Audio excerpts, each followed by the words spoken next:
এরকম কথা? এর দেশে কি লেখা থাকবে নি? দেশে কি বাথরুম করে দিলে টাকা লাগে? ঢাকার শহর এখানে 15 টাকা লোন তাড়াতাড়ি নিলাম, সময় লস করে না। 15 টাকা তো আমাকে 3 জনের খাওয়া হয়ে যেত। তা কি আরে কর? 3 জন দেশে যায় 6 জন খাবে। আপনি কি মনে করছেন? ধরাই দেব। ও ফাজলামি করতেছে। আরে ভাই দাঁড়ান। কি হয়েছে?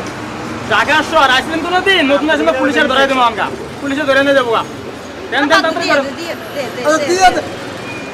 ওকা ওই একটু কমায় নিয়ে না। ঘুমায়া নি মুখে। আচ্ছা।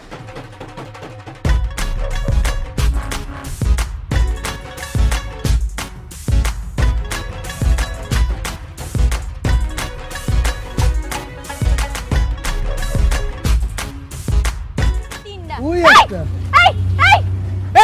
এ শালা কি পাগল লাগে? এ ভাই এ কি করিস রে? তুই দাঁড়া আসতেছি। এ ভাই কোনে যাচ্ছেন?